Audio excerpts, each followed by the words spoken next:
Irmãos, vamos abrir as nossas Bíblias na carta de Tiago. Nós vamos ler vários textos nessa manhã, vários textos bíblicos, mas nós vamos ter um texto-chave.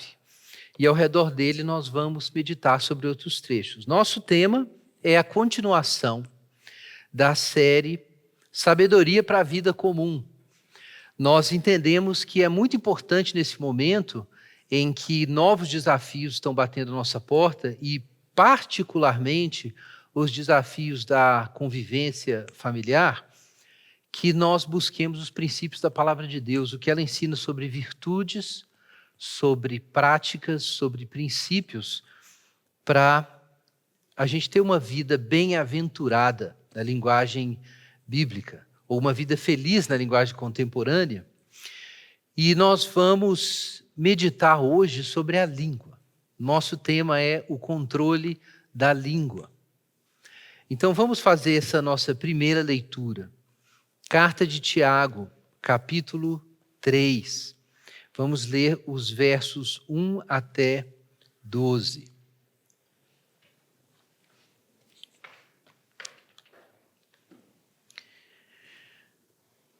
Meus irmãos, muitos de vós não devem ser mestres, sabendo que seremos julgados de forma mais severa. Todos tropeçamos em muitas coisas. Se alguém não tropeça no falar, esse homem é perfeito e capaz de refrear também seu corpo inteiro. Se colocamos freios na boca dos cavalos para que nos obedeçam, então conseguimos dirigir-lhes o corpo todo. Vede também os navios.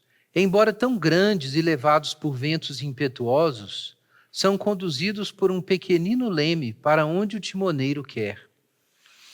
Assim também a língua é um pequeno membro do corpo, mas se gaba de grandes coisas. Vede como um grande bosque é incendiado por uma faísca. A língua também é um fogo. Sim, como um mundo de maldade, ela é colocada entre os membros do nosso corpo, contamina todo o corpo e põe em chamas o curso da nossa existência, sendo por sua vez posta em chamas pelo inferno. Pois toda espécie de feras, aves, répteis e animais marinhos doma-se e tem sido domada pelo gênero humano, mas nenhum homem pode domar a língua. É um mal que não se pode conter, está cheia de veneno mortal. Com a língua bendizemos o Senhor e Pai, e com ela amaldiçoamos os homens, feitos à semelhança de Deus. Da mesma boca procedem bênção e maldição. Meus irmãos, isso não deve ser assim. Será que da mesma fonte podem jorrar água doce e água amarga? Meus irmãos, acaso uma figueira pode produzir azeitonas ou uma videira figos? Tampouco pode uma fonte de água salgada dar água doce. Vamos orar. Pai Celeste, nós clamamos novamente como igreja reunida em espírito e online, cada um ligado. Nós clamamos juntos, que o Senhor tenha misericórdia de nós e nos ilumine nesse momento. Que a palavra do Senhor faça o trabalho que ela é capaz de fazer, de penetrar fundo no nosso coração, trazer discernimento, separar juntas e medulas.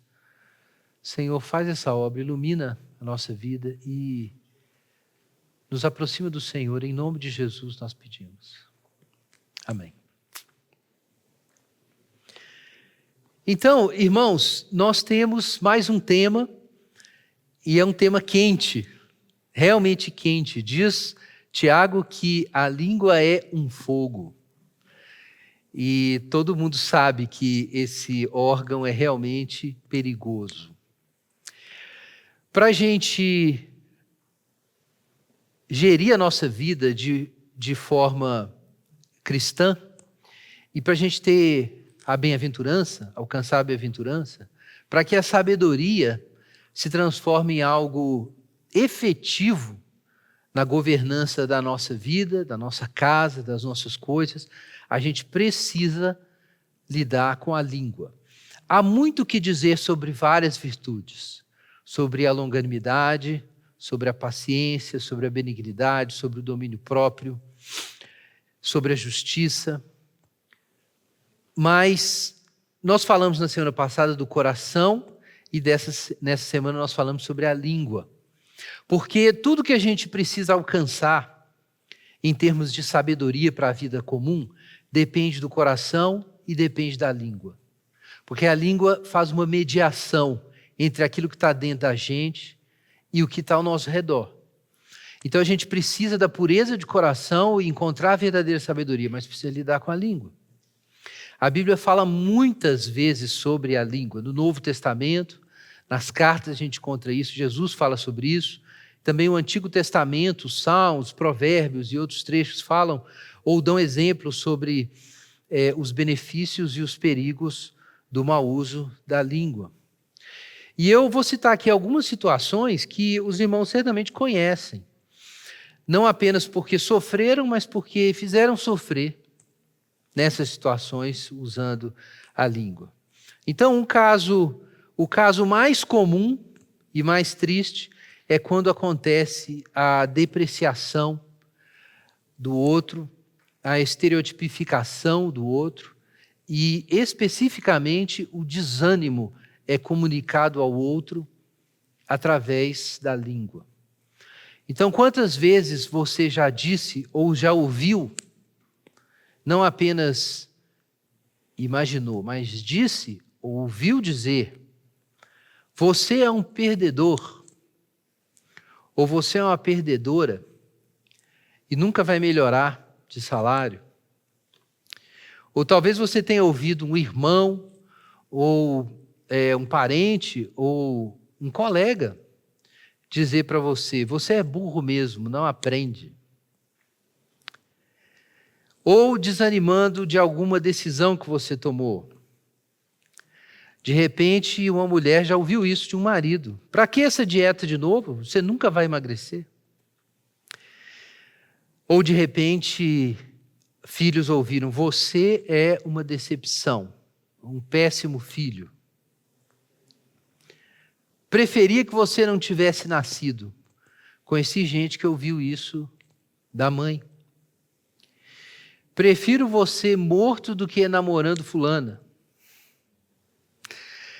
Essa aqui é clássica. Para que você vai na igreja? Tudo hipocrisia, você não muda nada. Sua ajuda não faz diferença nenhuma, seu inútil. Ou, de repente, você ouviu da esposa ou do marido: onde fui amarrar a minha égua? Essa também é antiga. Não deveria ter casado com você? Não deveria ter tido filhos com você? Eu estou falando de coisas que eu sei que as pessoas dizem em casa. Eu já atendi pessoas que falaram coisas assim, desse teor, não exatamente com essas palavras. Eu já falei bobagem. Eu odeio você. Isso aqui acontece muito. Filhos falam com pais, impensadamente. Mas, às vezes, pais dizem isso para filhos. Eu detesto você. Ou maridos dizem para esposas: você é uma pessoa desprezível. Ou vai para aquele lugar. E aí entramos na área dos insultos e xingamentos. Dane-se você. Então, acontece isso. São palavras afiadas com o propósito de ferir. Isso acontece. Mas isso não é o único jeito de usar mal a língua. Às vezes, o que acontece é o constrangimento verbal. De repente, uma pessoa não errou, mas às vezes errou. Um parente, um amigo, um colega no serviço. E desnecessariamente, eu digo isso porque às vezes é necessário, mas às vezes desnecessariamente a oportunidade é empregada para humilhar o outro. Por que você disse isso? Você vai explicar tudo direitinho para mim agora, isso na frente dos outros. E nesse momento, uma pessoa puxa a língua da outra e a força a dizer coisas que ela não queria dizer. E às vezes a força a fingir ou a força a ofender. Isso cria uma situação de humilhação, de constrangimento, exposição, particularmente quando é feito no meio dos outros, no meio de todo mundo, envergonhando o outro desnecessariamente. Então, isso é uma forma de usar a capacidade de argumentação. Para fazer a depreciação, não é necessário ser muito inteligente, mas pessoas muito inteligentes podem colocar os outros em situações extremamente constrangedoras.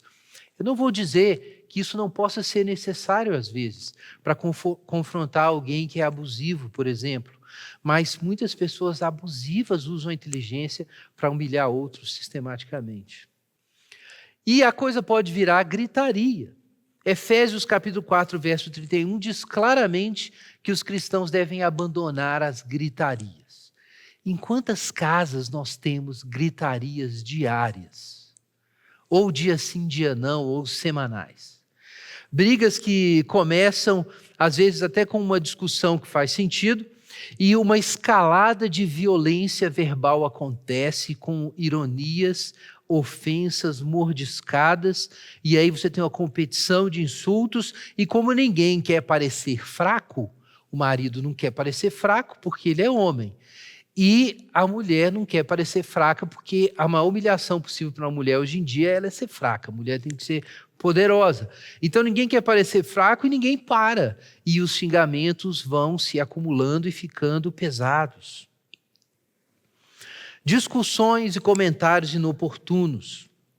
Existem as formas assim, mais às vezes impensadas e cômicas disso, né? Como o sujeito que na hora do sexo resolve comentar as estrias da mulher. Ou a mulher que quer falar da nota baixa do caçula na escola, bem na hora, para atrapalhar. Mas tem coisas piores do que essas situações que você pode rir. Então, uma coisa que eu sei que muitas famílias fazem, e eu gostaria de recomendar que isso não fosse feito, e também de amaldiçoar todos os momentos em que isso for feito. Lavar a roupa suja da família ou repreender filhos na hora das refeições, no café, no almoço ou no jantar. Um mau uso da língua. Filhos têm que ser repreendidos, conversas difíceis têm que acontecer entre marido e mulher e parentes, mas a mesa é o lugar da comunhão, é o lugar de encontrar, é o lugar de alegria, do sabor, é o lugar do vinho. Poucas coisas, com perdão da expressão, são tão idiotas quanto lavar a roupa suja da família na hora das refeições. Isso é um mau uso da língua. Então você destrói uma possibilidade de encontro e de ter boas conversas. Existe, claro, uma coisa bem comum hoje, xingar parentes na rede social ou no WhatsApp. Não faça isso. Não faça isso. E, claro, difamações, inferninhos. Existem pessoas que fazem inferninhos, mentindo, inflando histórias ou construindo histórias ou contando histórias só pela metade.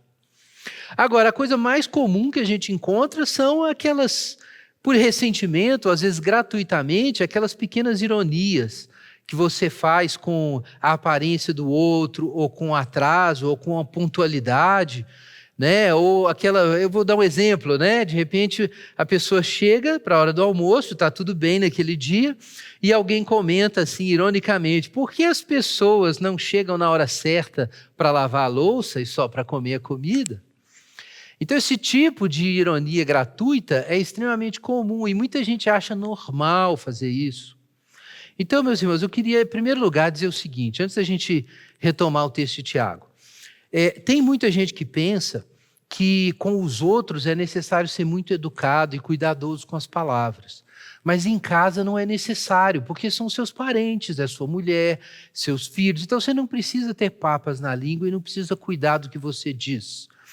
Isso, meu amigo, minha amiga, meu irmão, minha irmã, é uma mentira do diabo. Exatamente porque essas pessoas são as pessoas com as quais você vai passar a vida. Exatamente por isso é que você não pode estressar as relações e você não pode dizer qualquer coisa. É exatamente porque você vai passar a vida com essas pessoas ou você vai passar a vida no inferno com essas pessoas.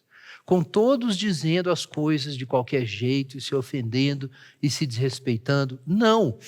Se você deseja tratar bem as pessoas de fora, o primeiro lugar de teste, de prova, de correção é a casa.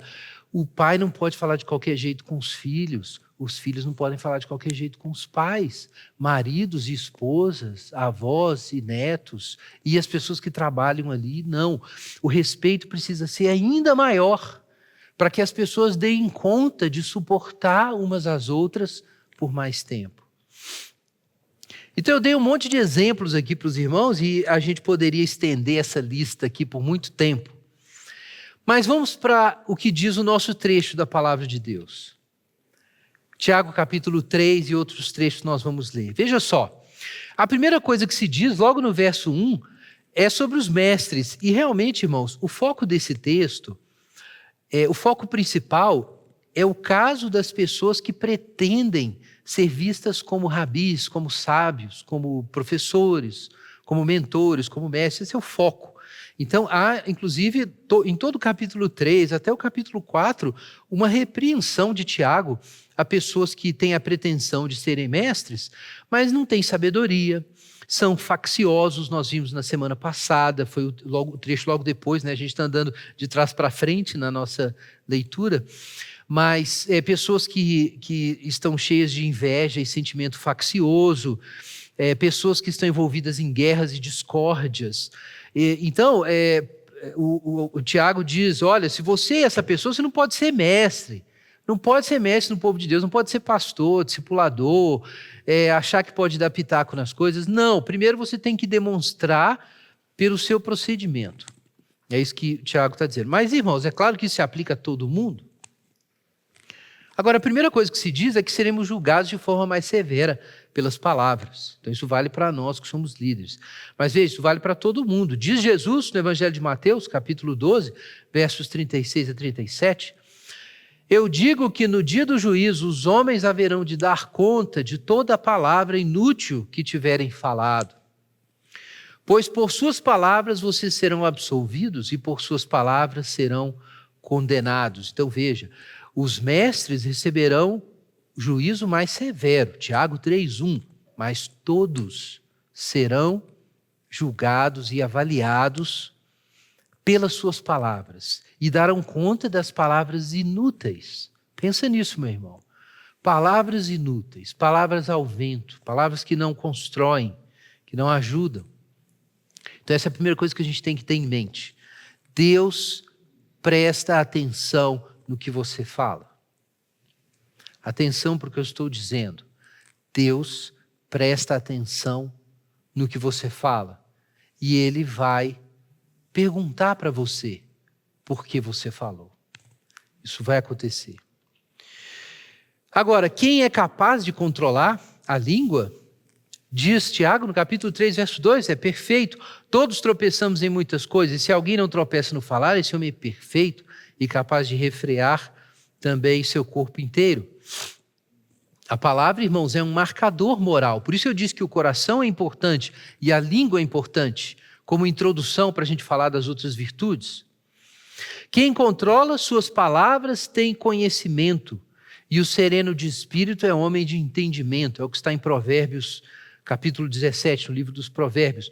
O caráter e o domínio próprio se revelam na palavra, e ela sinaliza o controle da vida, a capacidade da pessoa de dar um destino para si. É exatamente assim que funciona. Pessoas reativas, que não conseguem controlar o que dizem, que falam bobagem, são pessoas que não sabem porque elas não têm rumo e porque elas não conseguem atingir seus objetivos.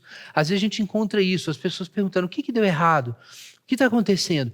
E muitas vezes a pessoa não sabe que porque ela é reativa, ela não dirige a sua vida. Ela sempre responde a estímulos de fora. É isso que ela faz. Então, as pessoas dizem coisas e ela reage ao que as pessoas dizem, e isso a joga para um lado e para o outro, e no fim, outros tomam decisões a respeito do que fazer ou que não fazer com ela, e ela nunca toma o controle da sua vida. Exatamente porque não controla a língua. E você pode pensar, né, não pode ser que a língua seja tão importante assim, que a pessoa que controla a língua é uma pessoa perfeita, mas veja as ilustrações de Tiago no verso 3 em diante. se colocamos freios na boca dos cavalos para que nos obedeçam, dirigimos o corpo todo. Verso 4, vejam os navios, embora grandes e levados por ventos impetuosos, são conduzidos por um pequenino leme, aonde o timoneiro quer. Assim também a língua é um pequeno membro do corpo, mas se gaba de grandes coisas. Então, sim, esse é o ponto que Tiago está enfatizando. A sua língua e o seu mau uso da língua podem determinar seu destino? Podem. Quanta gente minimiza o impacto e a importância das coisas que falam. Quanta gente comete esse erro. Quantas pessoas têm sua vida familiar, sua relação com filhos, com cônjuges, com empregos e com a igreja descarrilhados pela língua. E de repente ela olha para trás e fala assim, por que eu não consigo parar em nenhum emprego? Por que toda igreja que eu vou dá problema? Por que meus filhos não conversam comigo? O que eu fiz demais? Então, meu amigo, uma das causas dos seus sofrimentos pode ser esse. É que você não deu atenção ao pequenino leme. E o pequenino leme pode definir o seu futuro. Você achou que podia falar qualquer coisa, mas não podia. Não se pode falar qualquer coisa. Consequências virão. Consequências virão, como diz John Wick. Quanta gente minimiza o impacto e a importância daquilo que falam. Provérbios capítulo 18, versos 20 e 21 diz o seguinte: o homem se fartará do fruto da sua boca, daquilo que brota dos seus lábios. A morte e a vida estão em poder da língua, e aquele que a ama comerá do seu fruto. Meu irmão, se você só fala esterco, o homem se fartará do fruto da sua boca, daquilo que brota dos seus lábios. Atenção, então, coisas pequenas podem determinar o seu destino, e a língua é uma coisa pequena que pode determinar, sim, o seu destino. Então, Tiago chega no clímax das suas imagens, quando ele diz, no final aí, no verso 6, final do verso 6, perdão, no final, o verso 5, vede como um grande bosque é incendiado por uma faísca. E agora ele muda um pouquinho a ênfase. Sim, a língua é um fogo.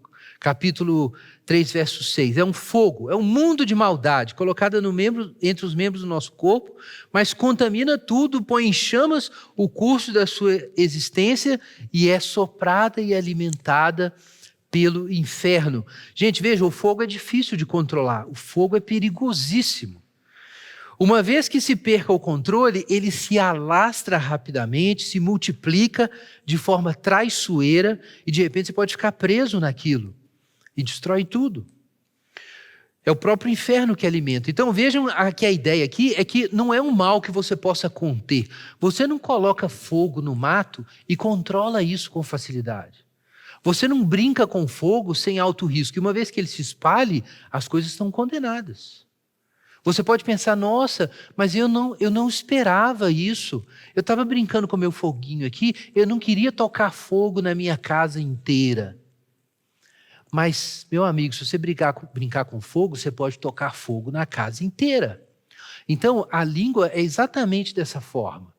Você diz uma coisa pequena, pensando que não é importante, e descobre que foi muito mais importante do que parecia. Então a gente precisa tomar muito cuidado. Mas por que a língua é tão ambígua assim? O que diz o nosso texto aí? Versículo 7 em diante. Toda espécie de feras, aves, répteis tem sido domada, mas nenhum homem doma a língua. Ela está cheia de veneno mortal. Com a língua bendizemos o Senhor e Pai, com ela amaldiçoamos os homens feitos à semelhança de Deus. Da mesma boca procedem bênção e maldição.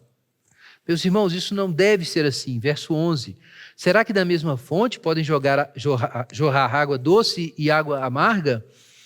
Meus irmãos, acaso uma figueira pode produzir azeitonas ou uma videira figos? Tampouco uma fonte de água salgada pode dar água doce.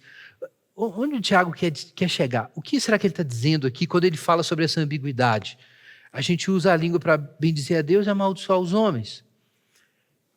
O texto de Tiago implica, meus irmãos, que se a língua está contaminada, a alma e o coração também estão. Esse é o ponto. Não pode realmente, não devia, né? Não devia acontecer isso. Jorrar da mesma fonte, bênção e maldição. Não devia acontecer.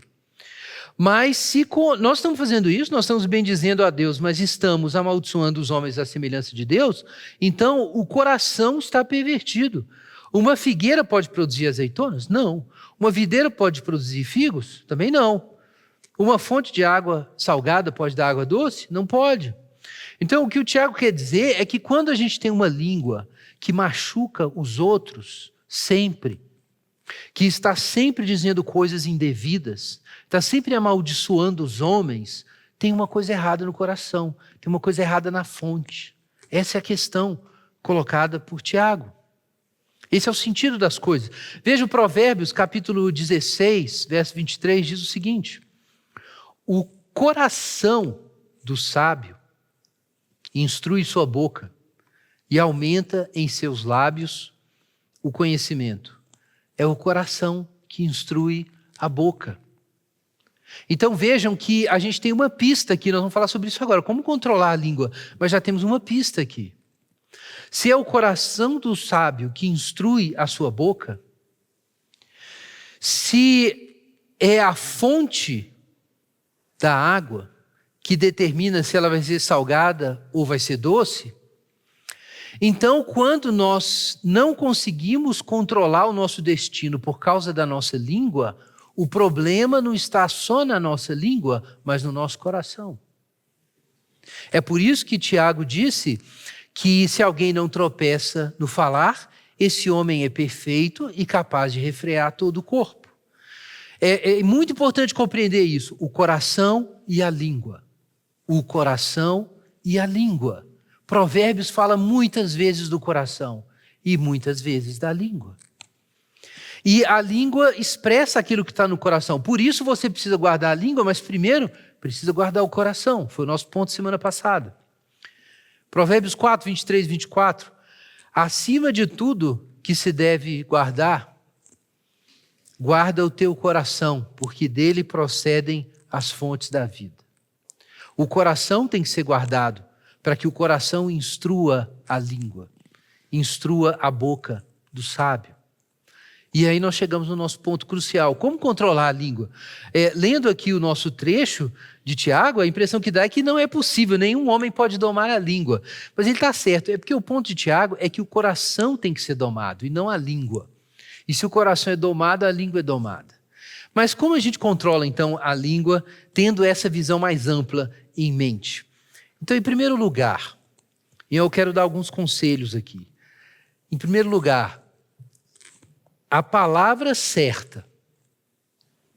A gente precisa ter a palavra certa para a gente falar. Provérbios 24, 26 diz o seguinte: o que responde com palavras corretas é como quem beija os lábios. Gente, não é isso? A palavra certa é como um beijo. É uma coisa que faz bem, que aquece a alma, que alegra. O que responde com palavras corretas é como quem beija os lábios.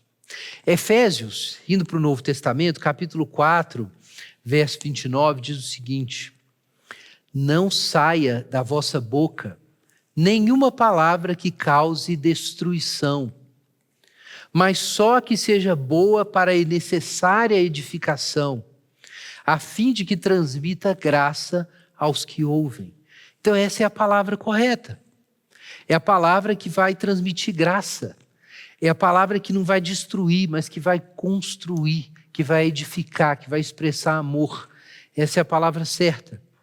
É por isso que Efésios diz também não vos embriagueis com vinho, no qual há devassidão, mas enchei-vos do Espírito, falando entre vós com salmos, hinos e cânticos espirituais, cantando e louvando ao Senhor de coração. Quem toma vinho fala bobagem, né? Fala qualquer coisa, né? Em vino veritas, sai a verdade.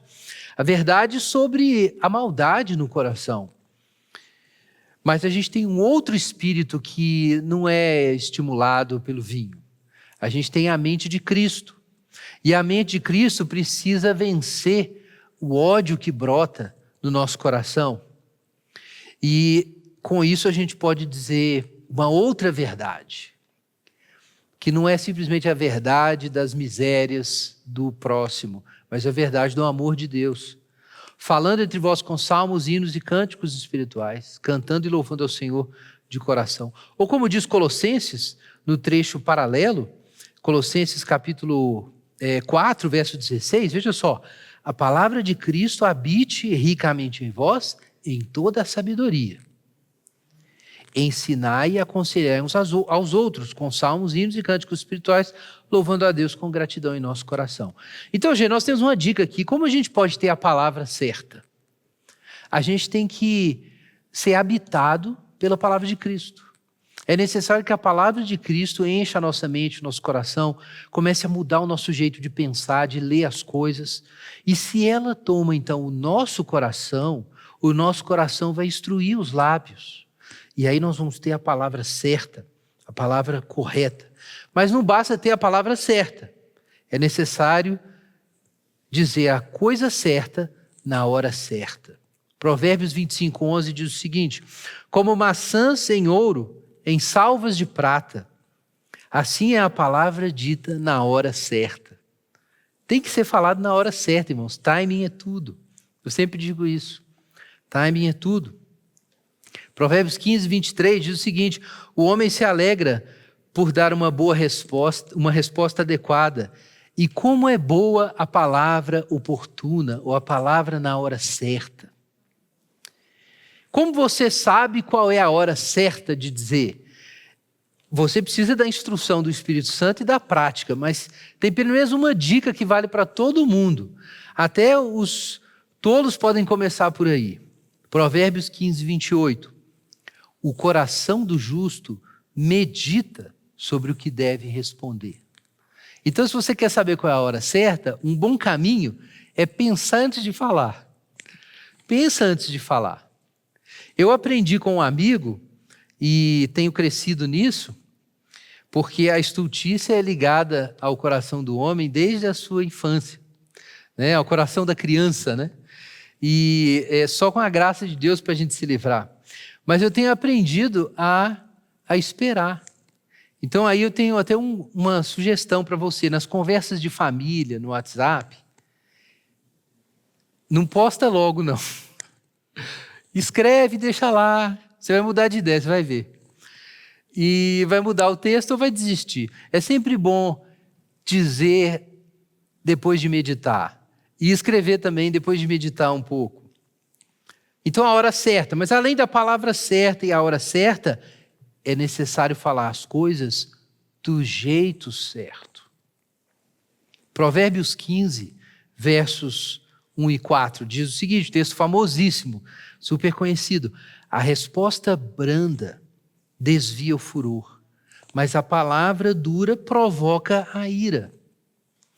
A língua suave é a árvore da vida, mas a língua perversa abate o espírito.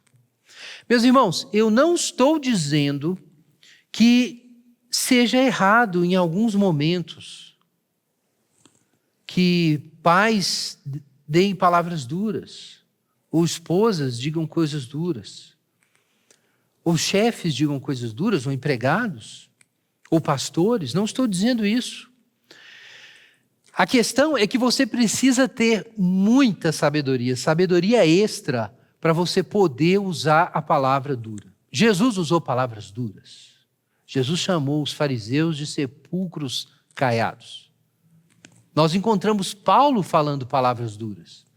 Mas quantas vezes nós que estamos distantes do modelo de vida cristã de Paulo, e mais distantes ainda do modelo de Jesus, ainda estamos engatinhando e usamos o fato de que Jesus respondeu aos fariseus duramente, como sepulcros caiados, para repreender os nossos familiares em situações ambíguas, nas quais o nosso comportamento nem é tão consistente assim. Então, no dia a dia, meus irmãos, o nosso feijão com arroz tem que ser a resposta branda. Esse é o padrão. Você precisa de sabedoria especial para manejar o fogo, para acender fogueira. Senão você fica só ali com o seu fósforo e olhe lá. A resposta branda desvia o furor. A língua suave é a árvore de vida. O padrão diário em casa e nas relações no trabalho e na igreja, o padrão tem que ser a língua suave e a resposta branda, a gentileza. Isso é a norma, isso é o standard. Esse tem que ser o default, o padrão. Então vejam, a gente precisa dizer as palavras certas, a gente precisa dizer isso na hora certa e precisa da ajuda divina para isso, e a gente precisa dizer do jeito certo também. Quantas pessoas acham que podem dizer, se dizem muito honestas, e dizem qualquer coisa na hora errada e sem a devida brandura, sem a suavidade da palavra. Quantos pais acham que não precisam ser suaves com seus filhos na palavra? Então eu quero dizer para você, pai, mãe, que grita com o filho, que xinga filho, que repreende o filho de forma irritante, não pode fazer isso. Colossenses diz claramente: pais, não irriteis os vossos filhos, para que não fiquem desanimados. Não pode abater o espírito quando você vai usar do conselho. É claro que tem momentos que sim, você vai levantar a voz e vai dar uma correção dura. Mas para você ter autoridade para levantar a voz e fazer uma correção dura num momento, seu filho tem que conhecer a sua gentileza. Ele tem que conhecer a sua brandura, a sua mansidão. Então, quando você estiver irado, essa ira vai fazer diferença para ele. Ela não vai ser ignorada. Ele vai entender o que essa ira significa. Agora, se você está o tempo todo irado, iracundo e falando bobagem, você não vai ter autoridade. A autoridade não é a mesma coisa que força. A autoridade tem origem moral. Agora, irmãos, acima de tudo, eu disse que a gente precisa ter as palavras certas, dizer as coisas na hora certa, e a gente precisa dizer do jeito certo, mas a gente precisa falar com a motivação certa. Onde está a cura e a capacidade de controlar a língua, para que a gente consiga dizer a coisa certa na hora certa, do jeito certo? Está no coração. Quem controla suas palavras tem conhecimento, e o sereno de espírito é o homem de entendimento. Quem é o sábio? É quem é sereno de espírito, quem é manso. E eu quero lembrar novamente o que nós mencionamos semana passada, e esse é o texto, inclusive o resto do texto de Tiago diz exatamente isso. Os mansos herdarão a terra. Você quer ter autoridade, quer governar sua vida, governar seus negócios, governar sua casa, governar seus filhos, governar sua esposa, governar o que você tiver que fazer. Então você tem que ser manso, porque os mansos herdarão a terra. Atenção, maridos, os mansos herdarão a terra. A coisa principal para o controle da língua é o coração. Sem sabedoria e um coração sereno e pacificado, não há como controlar a língua.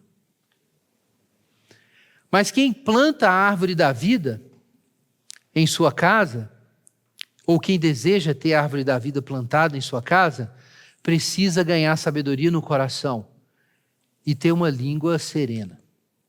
Amém? Vamos orar. Convido você a pedir iluminação do Senhor nesse momento, graça ao Senhor. Nós vamos nos preparar para a ceia. Eu peço que você já separe aí os elementos e você vai confessar seus pecados agora ao Senhor, buscar a face do Senhor, pedir perdão, pedir mudança, pedir para o Senhor fazer uma obra nova na sua vida nessa área. Não tenha vergonha de se humilhar. Não pense que você vai perder a sua autoridade se humilhando e admitindo que errou, você como pai, se humilhando e admitindo que errou, vai perder sua autoridade, ou como marido, ou como esposa, ou como chefe, como patrão, ou na sua função na comunidade, na igreja. Não, a palavra, o próprio Tiago diz, humilhai-vos sob a potente mão do Senhor e Ele vos exaltará. Então, a humilhação diante de Deus traz exaltação.